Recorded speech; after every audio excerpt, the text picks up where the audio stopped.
Hello students, in this video we will start a new chapter, that is relations and functions. So this is chapter number 2 of class 11th, and this chapter also utilizes the sets. So sets we studied in chapter number 1. So this chapter will highly depend on sets. You should know all the basics of sets. So it would be good if you can revise chapter number 1 before starting this chapter.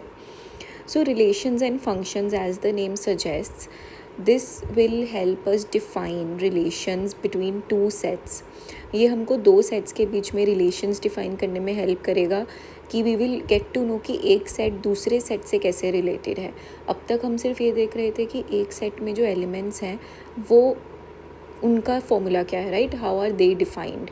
But now we will also deep dive कि one set is related to another set how, and functions are also how one element is related to another. So how one variable is changing if something else is changing. So for example, if I write y is 2x, so this is a function, so we can write f of x is equals to 2x, where f of x is equals to y. So y is related to x, as in for every x there is y which is double of that number. Okay, so this is just a introduction on functions, but we'll just start with the chapter. So first concept that we are understanding in this chapter is the Cartesian product of sets. What is Cartesian product of sets means? So if any set, if there are two sets given to you, that is P and Q, if these are non-empty sets, these should be non-empty, so these should not be null sets. So if you are given two sets P and Q, then P into Q is the Cartesian product of those two sets, and it is defined that an element of P comma Q, where P belongs to capital P and Q belongs to capital Q. तो Cartesian product में क्या होगा कि जितने भी elements P के होंगे, पहले we will write them, then we will pair एक एक एलिमेंट को Q के एक एक एलिमेंट से. So we'll just take a quick example. Let's say P is A, B and C and Q is 1 and 2. Then Cartesian product क्या होगा? So पहले आप A को Q के सारे एलिमेंट से पेयर करोगे. तो A को 1 के साथ पेयर किया, फिर हमने A को 2 के साथ पेयर किया. उसके बाद we will move on to B. B को 1 के साथ पेयर करेंगे, B को 2 के साथ पेयर करेंगे, देन C को 1 के साथ पेयर करेंगे, C को 2 के साथ पेयर करेंगे. सो this is the Cartesian product. ठीक है, and the order matters here, because अगर हम Q इंटू P करते हैं तो हमारे एलिमेंट्स क्या हो जाएंगे, 1 comma A, 1 comma B, 1 comma C, then 2 comma A, 2 comma B and 2 comma C. तो अभी देखो एलिमेंट्स का नंबर सेम है, दोनों में 6 एलिमेंट्स हैं और दोनों में ही A और 1 का एक ब्रैकेट है, A और 2 का एक ब्रैकेट है, but order is different. So A comma 1 is not equal to 1 comma A. So P into Q is not equal to Q into P. So एक कार्टेशियन प्रोडक्ट में ऑर्डर मैटर्स, बिकॉज यूजुअली हम multiplication करते हैं तो 2 3 6 हो या 3 2 6 हो, हम इनको इक्वली मानते हैं, बट कार्टेशियन प्रोडक्ट्स में ऐसा नहीं होता है. ठीक है, सो ऑर्डर विल मैटर.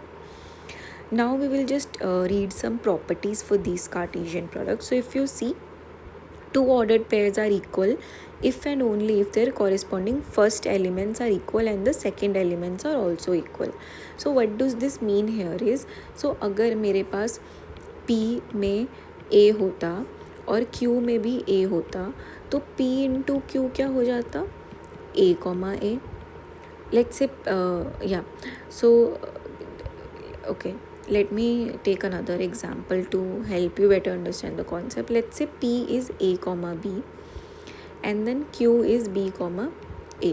ठीक है, just taking a random example to make you understand the concept first. So P comma Q क्या हो जाएगा, A comma B, A comma A. Okay, then B comma B, then B comma A. Now if you do Q into P, what you will get?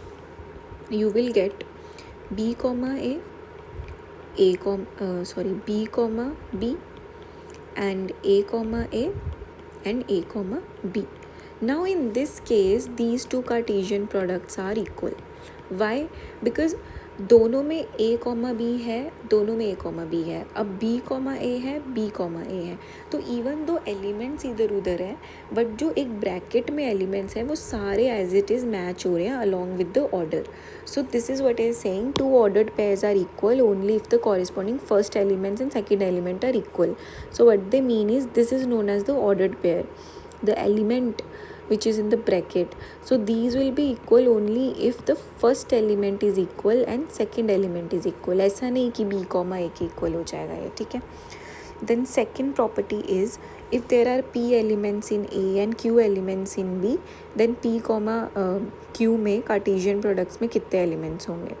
So if there are a elements in p and there are b elements in q, then Cartesian products में elements will be दोनों elements का sum multiplication, sorry, n comma a into n comma b. Okay, then we have if a and b are non-empty sets and either a and b is an infinite set, then a into b will also be infinite set. So अगर p और q में से कोई भी एक किसी में infinite number of elements है, then that means कि हमारा कार्टेशियन प्रोडक्ट कभी ख़त्म ही नहीं होगा, because anything multiplied by infinity will be infinity, right? So the number of elements in our Cartesian product will also be infinite. Then we can similarly use the formula to do a Cartesian product for 3 sets also. So इस case में भी क्या होगा, 3 का भी हम कर सकते हैं बट इन्होंने क्या लिया, इन्होंने सेम ही सेट का एग्जाम्पल लिया है. तो अगर a में a की एलिमेंट है देन a इंटू a क्या हो जाएगा, a कॉमा a. ठीक है, तो 2 सेट्स का भी कार्टेशियन प्रोडक्ट हो सकता है, 3 सेट्स का भी हो सकता है, बट दिस इज़ जस्ट उसको जैसे इसको ऑर्डर्ड पेयर बोल रहे थे, इसको आप ऑर्डर्ड ट्रिपलेट बोलोगे. ठीक है, it's just basic concept. Let's move on to examples. So example number 1 में we are given that x plus 1 comma y minus 2 is equal to 3 comma 1. So अब अभी फर्स्ट प्रॉपर्टीज़ में यूज़ होगा कि अगर ये इक्वल है, these are ordered pairs, if these are equal then the first element is equal to the first element of the pair that it is equal to and second element will be equal to the second pair. So this implies x is 2 and this implies y is 3. So we have found the value of x and y. Then example number 2 में we are given that p is a comma b comma c and q is r. We have to find p into q and q into p. So p into q का होगा, firstly we will write a, we will pair it with r. Then we will write b, we will pair it with r. Then we will write c, then we will pair it with r. ठीक है, then q comma p क्या होगा, we will take r, we will pair it with a, we will again take r, we will pair it with b, and then similarly c. But these are not equal. Why not equal? Why? क्योंकि ordered pair में a और r का pair है but order same नहीं है, a की जगह r है और r की जगह a है, hence these are not equal. ठीक है, then moving on to example number 3. So here we are given that a is equal to 1 comma 2 comma 3 and b is equal to 3 comma 4 and c is equal to 4 comma 5 comma 6. We have to find these 4 things. Okay, we can do that. तो सबसे पहले b intersection c find out करते हैं. b intersection c में we have 1 element. Then b union c में what we have 3, 4, 5 and 6. Then a, okay, now we don't have to find, okay, ठीक है. तो फर्स्ट पार्ट में let's find first part. तो first part में हमें Cartesian product find out करना है a का b इंटरसेक्शन c के साथ. अब b इंटरसेक्शन c में एक ही एलिमेंट है, so we will order all pairs of one a with b intersection c. So we will get 1 comma 4, 2 comma 4, 3 comma 4. ठीक है, देन सेकेंड में we have to find a और b का Cartesian product, फिर उनका union with a intersection c. ठीक है, तो अभी देखो a और b का कार्टेशियन प्रोडक्ट में क्या है. a और b का कार्टेशियन प्रोडक्ट में we will pair 1 with 3, then we will pair 1 with 4, then we will pair 2 with 3, we will pair 2 with 4, we will pair 3 with 3, and we will pair 3 with 4. Now we have to find intersection of this with A और C का Cartesian product. So A और C का Cartesian product में we will pair first element of A with all elements of C first. So let me just write it quickly.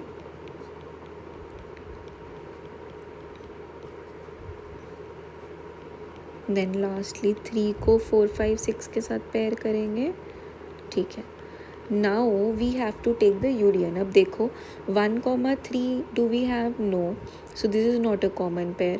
1,4 yes. So हमारे product में 1,4 आएगा because वो दोनों में है. Then 2,3 no. Then 2,4 yes, we have a 2,4. Then 3,3 no, but we have a 3,4. ठीक है. Now why did we solve this example? This was to show you the distributive property that चाहे आप B intersection C का पहले intersection लो B और C का, फिर आप उसका A से कार्टेशियन प्रोडक्ट लो, चाहे आप दोनों का अलग अलग कार्टेशियन प्रोडक्ट लेके फिर intersection low, the result will be same. So from here what we get is A का Cartesian product with B intersection C is equal to A का Cartesian product with B intersection A का Cartesian product with C. So this is a distributive property. ठीक है. Similarly for union they have done. So if you see B union C, sorry, so B union C आप देख रहे हैं, B union C में 4 element हैं और फिर A का जब उससे वो ले रहे हैं कार्टेशियन प्लेन, तो 1 को हमने पहले चारों के साथ पेयर किया, 2 को पेयर किया, देन 3 को पेयर किया. ठीक है. उसके बाद हमने छोड़ दिया उसको. फिर हमने डिस्ट्रीब्यूटिव प्रॉपर्टी प्रूव करने के लिए A और B का पहले कार्टेशियन प्रोडक्ट लिया. A और B का कार्टेशियन प्रोडक्ट और A और C का जब कार्टेशियन प्रोडक्ट आप लोगे, जो कि हमने यहाँ पे भी लिया था, तो इनका जब आप यूनियन करोगे इंस्टेड ऑफ इंटरसेक्शन, तो you will get the same result as you got in the third part. So this shows that A intersection B union C is equals to A intersection B union B का Cartesian product. ठीक है. Let's move on to another example, that is example number 4. So here we are going to use ordered triplet. So P हमको given है that P is 1,2, then P into P into P क्या होगा? So P into P into P क्या होगा? We will take 1 first. ठीक है. Then we will again take 1 and then we will again take 1. अब हमने ये कैसे किया? तो पहले हमें क्या करना है, we just have to fix एक सेट के एलिमेंट्स. ठीक है. We just have to fix एक सेट के एलिमेंट्स. सो 1,1 फिक्स रहेगा, देन 2. आप इसको ऐसे मान के चल सकते हो कि आपको हमेशा लास्ट एलिमेंट जो लास्ट सेट होगा उससे स्टार्ट करना है बदलने. ठीक है. तो पहले हमने क्या किया, 1 लिया piece. Let me write it 3 times so that it's easier to visualize. तो पहले मैंने इसका 1 लिया, फिर मैंने इसका 1 लिया, फिर मैंने इसका 1 लिया, फिर मैंने इनका 1 सेम रखा ताकि मैं इसका 2 पहले पेयर कर सकूँ. ठीक है. अब मैं क्या करूँगी, मैं इसका 1 रखूँगी. I will take 2 from here and I will again take 1 from here. ठीक है. Then again I will take 1 from the first one, then I will take 2 from the second one, then I will take 2 from the last one. ठीक है. Now I have used 1 all the times and this also I have used 2 times. ठीक है. Now I will use 2. So if I use 2 first, then I'll take 1 from the first one, I'll take 1 from the first one. I'll again take 2, I'll take 1 from the first one, I'll take 2 from the third one. I'll again take 2, I'll take 1 from the first one. 1 from the second one and then 1 from the third one, and lastly I'll keep 2 from my first set. I'll again take 2 from my second set and lastly I'll take 2 from my third set. ठीक है. So basically you just have to form the pair. ऐसा question exam में ज़्यादा बड़ा नहीं आएगा because this is not the concept that they're trying to teach you. Maybe they can ask you how many elements, so you just have to do 2 into 2 into 2, which will be 6. So we have how many elements do we have? 1 2 3 4 5 6 7 8. Okay, so in this case that won't apply. Okay, so that rule doesn't apply. So अगर आपको triplets पूछा है तो that rule won't apply कि आप number of elements को simply multiply कर दो. You will have to cube the elements. So जैसे इसमें P में 2 element हैं तो you'll have to cube it. That's why 8 elements. अगर P में 3 elements होते तो आप 3 into 3 करते तो you would have gotten 27. तो 27 elements banana I don't think exam में ये आएगा question. Let's do example number 5. So we are asked if R is a set of all real numbers, what do the Cartesian product R into R and R into R into R represent? So this is a theoretical question. So you just have to remember that Cartesian product में जब आप दो का ordered pair बनाते हो graph में, you must remember that one from x axis and one from y axis, you get a 2D plane. 2D space में आपको एक कोऑर्डिनेट मिलता है, ठीक है. You will get coordinates of all points in 2 dimensional space. And जब आप 3 बार इसका कार्टेशियन प्रोडक्ट करते हो then you will get all coordinates from a 3D space that I can't draw here, but this is the z axis xy. So any all the points you will get in this set if you make a Cartesian product. Let's do example number 6 now. Example number 6 में we are given a Cartesian product. We have to find A and B. So it's very easy. So you just have to take a unique of the first pair, that will be your A, and then you have to take unique elements from the second element of the ordered pair, that will make your B. Okay, so this will be better understood once we do them in the exercise 2.1, but these are the basic concepts where we have used the properties of the Cartesian product.